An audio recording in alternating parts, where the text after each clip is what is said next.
ሰበር ዜና ጤና ይስጥልኝ ውድ አድማጭ ተመልካቾች እንደምን አረፈዳችሁ። የመጋቢት 28 የሰዓቱን አበይት እና ሰበር ዜናዎች ዳግም በዕለቱ በሁለተኛ የዜና ወጃችን ይዤ ቀርብ ያለው።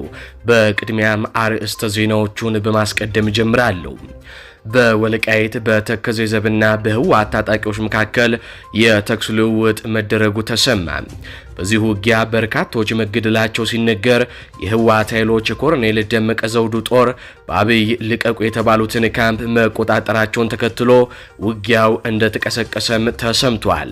ኮሎኔሉ በአብይ አህመድ በተደጋጋሚ እየተከዱ ነው። ዝርዝር ከቦታው ይዘናል። በሌላ በኩል ፋኖ በሸዋና ጎጃም የሚያደርጋቸውን ውጊያዎች አጠናክሮ ሲቀጥል የብልጽግና መስመራዊ መኮንኖች የተገደሉበት ውጊያም ተደርጓል። ዝርዝር መረጃ ከጦር ግንባር ይዘናል። በርካታ የአገዛዙ ተራ ወታደሮች በጎጃም የተማረኩ እንዲሁም ደግሞ የተማረከውን ኮሎኔል ጨምሮ ይቀርባሉ። ወዲህ የአብይ አህመድ ጀነራሎች በአብይ አህመድ ትዕዛዝ ከአዲስ አበባ ወደ አማራ ክልል ጠቅልለው መግባታቸው ሲነገር አብይ ፋኖ ማዕበል ሆኖብናል ሲሉም ተናግረዋል። የብልጽግና ጀነራሎች ተጠራርገው አማራ ክልል መግባታቸውን ተከትሎ ፋኖ አስረስ ማረ ዳምጤም መሬት ላይ ያለውን የውጊያ ሁኔታ አብራርቷል። ይዳሰሳል። አርበኛ አስረስ ማረ ዳምጤም ፋኖ በኦሮሚያ በተለይም በወለጋ እያደረገ ስላለው ውጊያና ስለተቆጣጠራቸው ቦታዎችም ማብራሪያ ሰጥቷል። እንቃኘዋለን። አብራችሁን ስቆዩ እኚህንና ሌሎች መደመጥ ያለባቸው መረጃዎች ታገኛላችሁ። ቪዲዮን ላይክ፣ ቻናሉን ሰብስክራይብ አድርጋችሁ በኮሜንት ድል ለህዝብ ልጆች በማለት ለታጋዮች ያላችሁን ድጋፍ አሳዩን እያለን ከሚዲያችን ጋር መስራት የሚፈልጉ ድርጅቶች አሊያም ጥቆማ መስጠት የሚፈልጉ ግለሰቦች በፌስቡክ ገጻችን ዜማ ቲዩብ በሚል የፌስቡክ ገጻችን ከ41 ሺህ በላይ ተከታይ ባለው በዛ እንድታወሩን እንጠይቃለን። ቀዳሚ ወዳደረኩት ዘገባ አልፋለሁ። ሰበር ዜና በወልቃይት በተከዜ ዘብና በህወሓት ታጣቂዎች መካከል የተኩስ ልውውጥ መደረጉ ተሰማ። በአማራ ክልል ስር በተደራጀው የወልቃይት ጠገዴ ሰቲት ሁመራ ዞን በትላንትናው ዕለት በታጣቂዎች መካከል ተኩስ መደረጉን በስፍራው የሚገኙ የሚዲያችን ምንጮች ተናግረዋል። ለተኩስ ልውውጡ ምክንያት የሆነው የተከዜ ዘብ ታጣቂዎች በአብይ አህመድ ትዕዛዝ ምክንያት ወታደራዊ ካምፓቸውን ለቀው ከወጡ በኋላ የህወሓት ታጣቂዎች ካምፑን መቆጣጠራቸውን ተከትሎም ነው ተብሏል። ይህ ከባድ የተኩስ ልውውጥ የተደረገበትና ጸቡን ያስነሳው የተከዜ ዘብና የመከላከያ ሰራዊት የጋራ ወታደራዊ ካምፕ የሚገኘው አባሻሮ እርሻ በተባለ ስፍራ ላይ ሲሆን ቦታው እጅግ ስትራቴጂክ እንደሆነ የሚዲያችን ምንጮች ያስረዳሉ። ከትላንት በስቲያ በዚህ ካምፕ የሚገኙ የተከዜ ዘብ ታጣቂዎች ወታደራዊ ካምፑን ለቀው መውጣታቸውን ተከትሎ በቅርብ ርቀት ላይ የሚንቀሳቀሱት የህወሓት አርሚ 7 አባላት ካምፑን መያዛቸውም ተነግሯል። ይህን ተከትሎ በአካባቢው ሰዓታትን የፈጀ ከባድ ውጊያ በሁለቱ ኃይሎች መካከል መደረጉንም የዓይን እማኞች ከቦታው ለሚዲያችን ተናግረዋል። ሚዲያችን ከገለልተኛ አካላት ጉዳዩን ማረጋገጥ ባይችልም አንድ የአካባቢው ምንጭ ግን በዚህ ውጊያ በርካታ የአርሚ 7 ታጣቂዎች እንደተገደሉና እንደቆሰሉም ተናግሯል። በሌላ በኩል ደግሞ የተከዜ ዘብ የኮሎኔል ደመቀ ዘውዱ ወታደሮችም እጅግ በርካታ ቁጥር መሞታቸውም ነው የተገለጸው። በርካታ ማየት ባልችልም 4 የህወሓት ታጣቂዎችን አስክሬን በአይኔ ተመልክቻለሁ የሚሉት እኚህ ምንጫችን ከተኩስ ልውውጡ በኋላ የአርሚ 7 ታጣቂዎች ወደ ሱዳን ግዛት መሸሻቸውንም ለሚዲያችን ተናግረዋል። በአማራና ትግራይ ክልሎች መካከል ውዝግብ በሚነሳበት የወልቃይት ቀጠና የጸጥታ ችግር ከዕለት ወደ ዕለት እየተባባሰ ነው። በዚህ ቀጠና ካለፉት ወራት ወዲህ የህወሓትና የፌዴራል መንግስት ኃይሎች ከፍተኛ ቁጥር ያለው ሰራዊታቸውን እያስጠጉ እንደሆነም የተለያዩ ምንጮች ይናገራሉ። ከዚህ በተጨማሪም በትላንትናው ዕለት የትግራይ ክልል ጊዜያዊ ፕሬዝዳንት ጀነራል ታደሰ ወረደም አዲስ አበባ መግባታቸው ተነግሯል። እሳቸው አዲስ አበባ በገቡበት በትላንትናው ዕለት ነው ይህ የተኩስ ልውውጥም የተደረገው ተብሏል።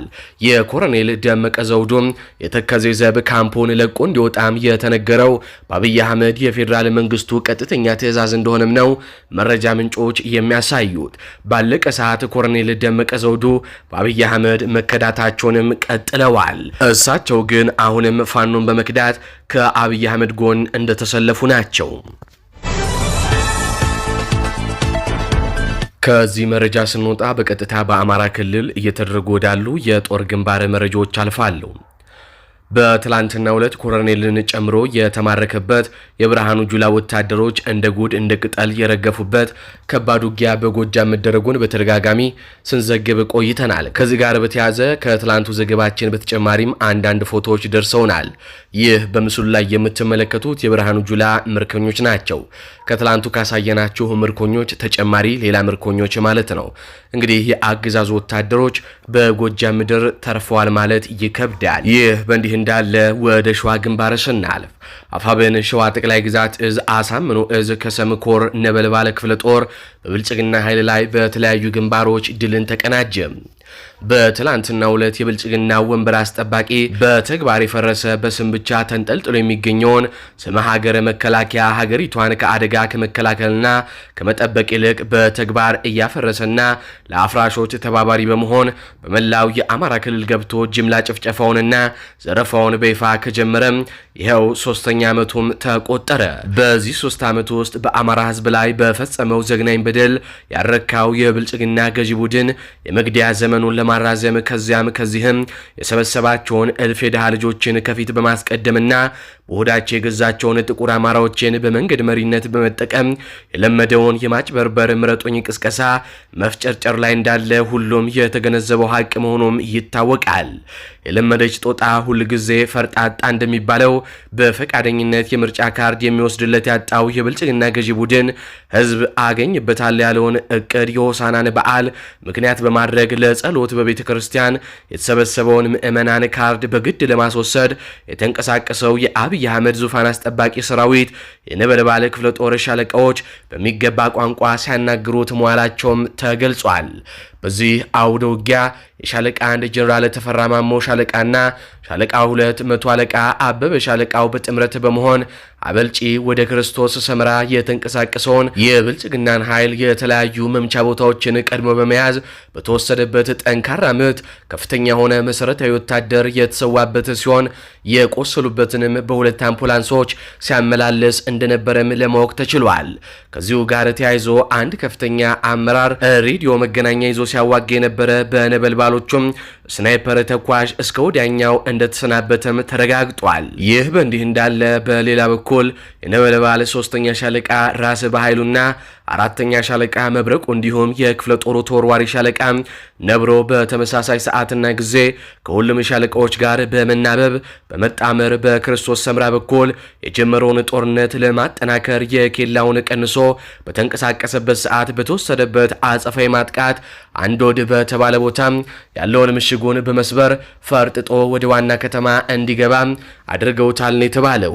በዚህ ጥቃት የተደናገጠው የብልጽግና ኃይል ያቀደው እቅድ ሳይሳካ በጀግኖቹ በነበልባለ ክፍለ ጦር በ4 ሻለቃ በ4 ቦታ በማጥቃትና በአንድ ሻለቃ መከላከል ከፍተኛ ኪሳራም አድርሰውበት መልሰውታል።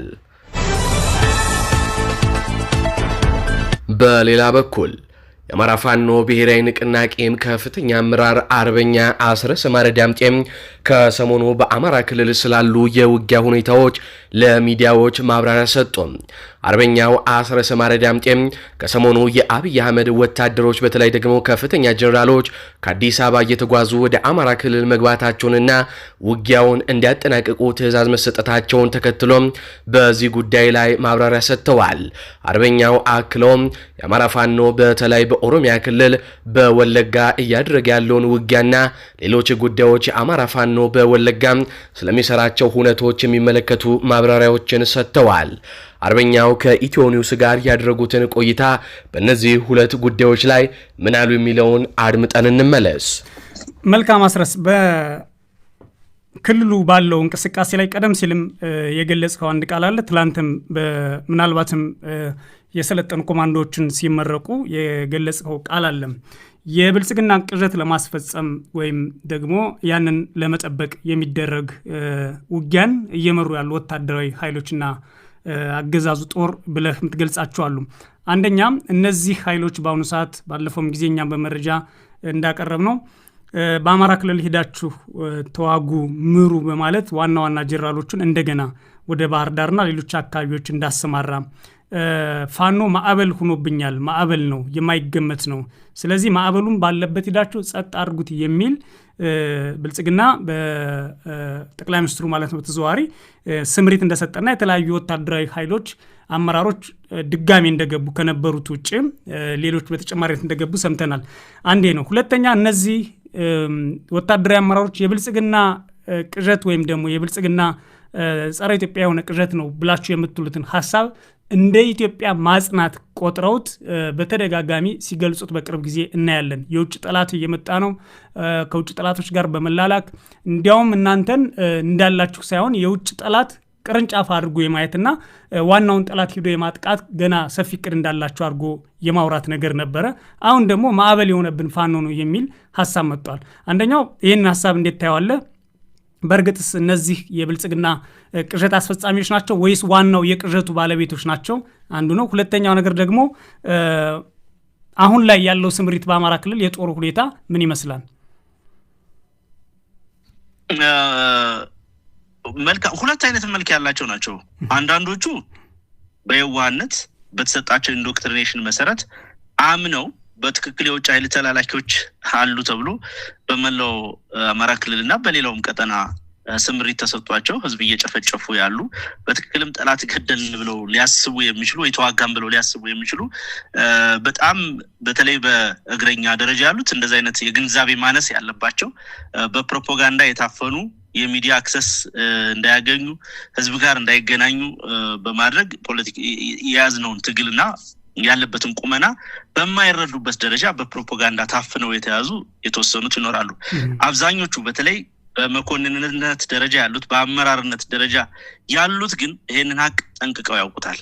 ዛሬ በእያንዳንዱ ወረዳ በእያንዳንዱ ተራራ እና ሸለቆ የሚማርካቸው የሚያውቁት የአማራ ፋኖ እንደሆነ በደንብ ያውቃሉ፣ በደንብም ይገነዘባሉ።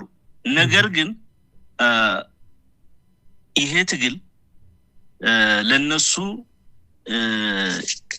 የሀብት ማካበቻ መንገድ የሆናቸው ናቸው። አብዛኞቹ ሰራዊቱ መከላከያ ሰራዊት ስም ያለው የአብይ አህመድ አርመኔ ሰራዊት በየቦታው ስምሪት በሚወስድበት ጊዜ እንዲዘርፍ የተፈቀደለት ጀነራሎቹና ከፍተኛ መኮንኖቹ ዱባይ ህንጻ ለመስራት፣ አክሲዮን ለመግዛት፣ አዲስ አበባ ቦታ ለመግዛት፣ ኮንዶሚኒየም ለመግዛት፣ ቤት ለመስራት የሚሯሯጡ ናቸው።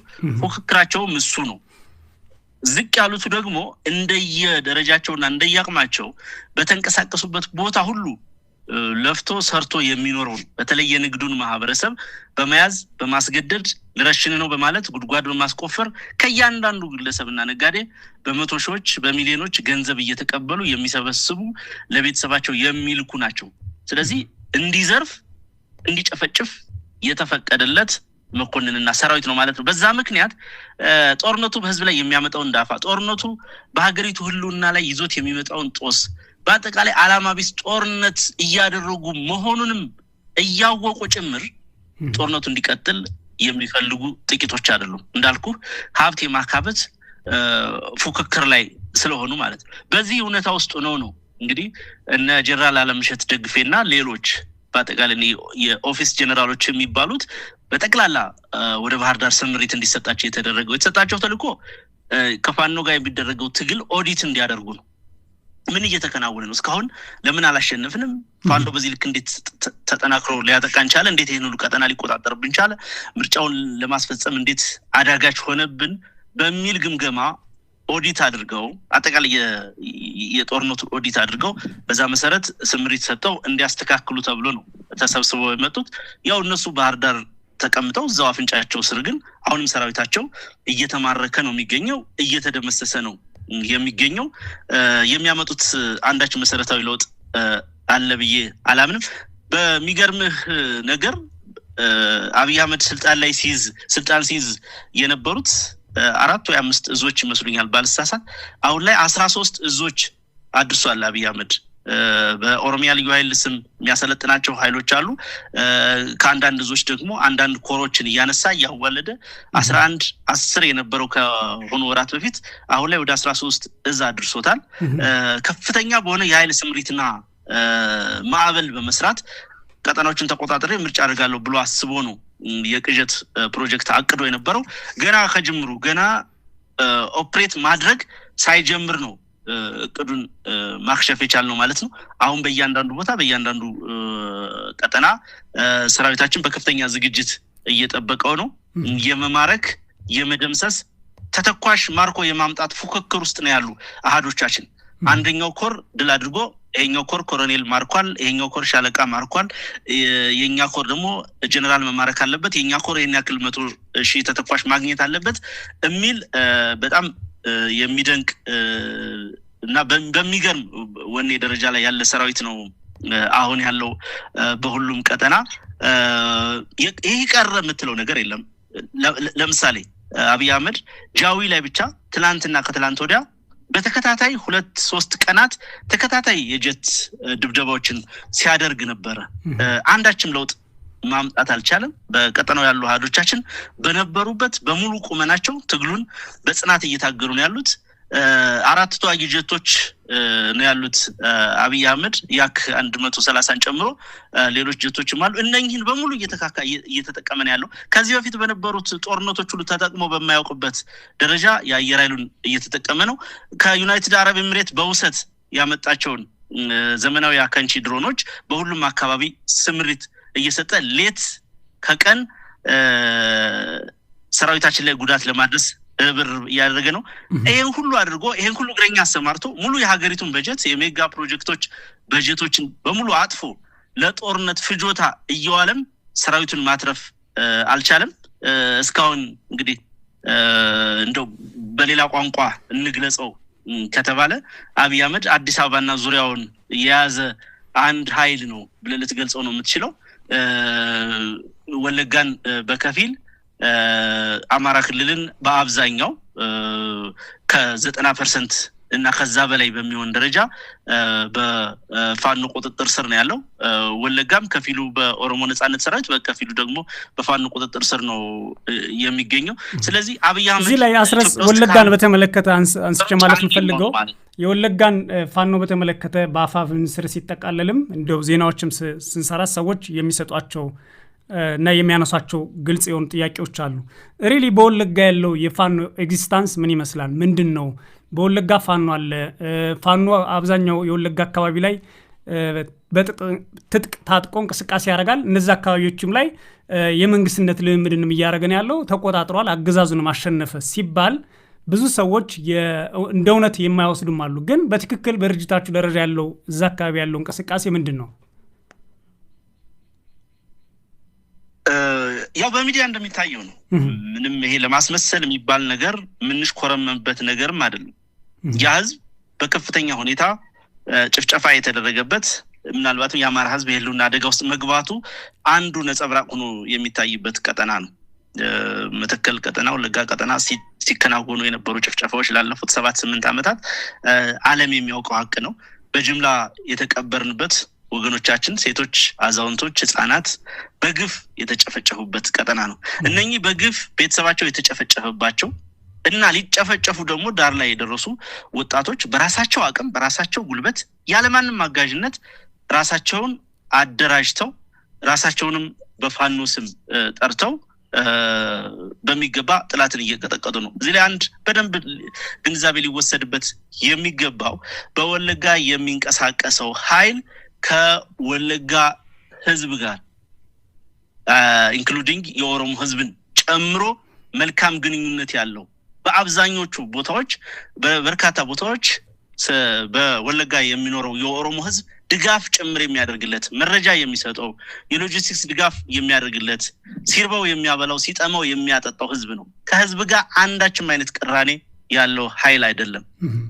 አንድ ደግሞ በደንብ ሊጤን የሚገባው ነገር የኃይል የተደራጀ መሆኑ የኃይል ዓላማ ያለው እንዲሆን የመጣበትን ሰፈሩ ላይ የመጣውን ጠላት ተኩሶ ከመምታት ያለፈ ፖለቲካዊ ህልምና ዓላማ እንዲኖረው በማድረጋችን በቀጠናው ከሚኖረው ህዝብ ጋር መልካም ግንኙነት እንዲኖረው ማድረግ ተችሏል። ሊፈጠሩ የሚችሉ ስህተቶችን ሊፈጠሩ የሚችሉ ያልተገቡ ቅራኔዎችን ግጭቶችን ጭምር ማስቀረት የተቻለበት ሁኔታ ነው ያለው። በሌላው ቀጠና ከሚንቀሳቀሱ እዞች ባልተናነሰ ሁኔታ ግዙፍ አቅም ያለው ኃይል ነው ያለ። አብዛኛውን ውጊያውን የሚያደርገው መከላከያውን ነው በቦታው ለጭፍጨፋ የሚሰማራው መከላከያ ሰራዊት ነው እየገጠመ እየማረከ ተተኳሽ ከመከላከያ ሰራዊቱ እየወሰደ ራሱን እየተከላከለ ህዝቡን እየተከላከለ ያለው ማለት ነው። እንዳነሳውት በጣም ህዝባዊነትን የተላበሰ ሰራዊት እንዲሆን ብዙ ስራ ተሰርቷል። የተደራጀ በመሆኑ ምክንያት ደግሞ ወታደራዊ ጨዋነቱ የተጠናከረ እንዲሆን ማድረግ ተችሏልና በየትኛውም ቦታ ካሉ እዞች ባልተናነሰ ሁኔታ ሊገኝ የሚችል ነው። ለረጅም ጊዜ ይሄ ራሱን የሚከላከል ኃይል በሚዲያም በሌላም መንገድ ሳይገለጽ አንዳንድ ራስን ያለማወቅ እና ያልተገቡ ትችቶች ስለነበሩ ለምን ይታወቃል ለምን እንዲደረጋል በሚል መንገድ የሚገለጹ ነገሮች ስለነበሩ ለረጅም ጊዜ በዝምታ የቆየ ኃይል ነው። ነገር ግን አሁን ላይ እንዳነሳሁት መደራጀቱ ጥቅም ለህዝቡም ለትግሉም ለአጠቃላይ ሁኔታውም ለየትኛውም ህዝብ ማለት ነው ጥቅም ያለው መሆኑ ስለታመነበት በዛ መንገድ ተደራጅተው እየታገለ ያለ ትልቅ ኃይል ነው። መልካም። በትላንትናው ዕለት በጎጃም ደጋዳሞት ፈረስ ቤት የተማረከው የብልጽግና ከፍተኛ ዋጊ ኮሎኔልም የሚለው አለ። በጥቂቱ አድምጠነው እንመለስ። ስለዚህ እና ማለት ታስያለህ አንተ የድንበር ተቃዋሚ ነው። አሁን ድንበር ተቃዋሚ ሰው አማራ ከተማችሁ ነው ህዝብ እየተጨፈጨፈ ያለ አማራ እየተጨፈጨፈ ያለ በአማራነቱ በማንነቱ ነው። ስለዚህ አንተ ሀያ ምናምን ዓመት ቆይታል። ስለዚህ ይሄ ውጊያ ደግሞ ይሄ ጦርነት 3 ዓመት ሆኖታል። እንደ አጠቃላይ አማራ ጋር ጦርነቱ ከተከፈተ ማለት ከእንትን ወዲህ ከጁንታው ውጊያ ወዲህ 3 ዓመት ነው።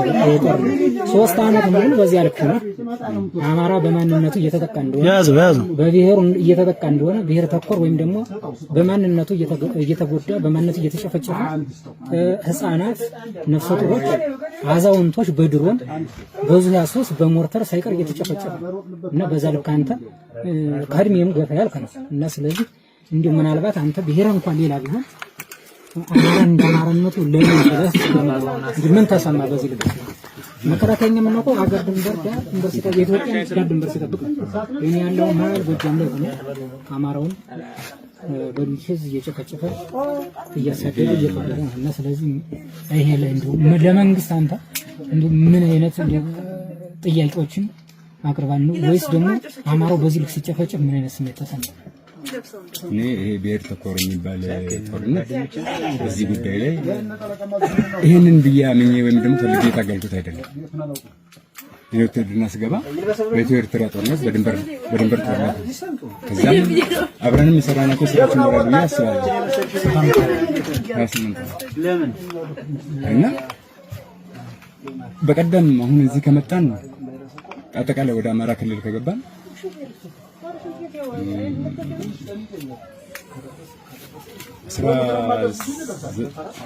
ለምን በ9 ነው እዚህ ቦታ ላይ ያረፍነው አማራ ክልል መተን ያረፍነው እዚህ በቃ ከሌላ ቦታ ነው የመጣው። በአደረጃጀቱ ከኛ ጋር የተደራጁት ድንበር ጦርነት ወደ አሰብ አካባቢ ተልከዋል። እዛ ሆናችሁ እናንተ አማራ ክልል ገብታ አታውቁም። አማራ እዛ ኦሮሚያ ክልል ሆነ መከላከያ ወይም ደግሞ የገዙ ነኝ የሚለው አማራ ክልልን እዚያ ሆነ ሲጨፈጭፍና በሚዲያ በምን ሰጣይ ምን ይሰማ ነበር? እውነት ነው ትል ነበር? መንግስት ነው እውነት ወይስ ደግሞ አማራው ነው የገጠመው ነው እምቢ ብሎ የወጣው ነው እውነተኛ ትል ነበር? አሁንስ መተህ ስታየውስ በምን ልክ አይደል? ሽፍታ ነው ሌባ ነው ሲል ነበር። አሁን በሌብነት ነው በሽፍትነት ነው በምን ነው አቋም ነው ያየው? ሲጉጆውን ስትታመጣ ከአንድ የፖለቲካ ሰው አንፃር በየኔ የሚታየው ምንድነው የድንበር ጦርነት እንጂ የብሔር ተኮር ጦርነት ተገቢ አይደለም። በማንነቱ የሚጠቃ ሰው መኖር መቻል የለበትም ብዬ አምናለሁ። ምክንያቱም የድንበር ጦርነት ካልሆነ በስተቀር ብሔርን ማዕከል ያደረገ ጦርነት ግን አያስፈልግም ባይ ነኝ። እንደኔ ለመንግስት ራሱ እኔም እንደ ሀሳብ ማያነሳ ነገር ካለ እንደዚህ አይነት ጦርነት መቆም አለበት።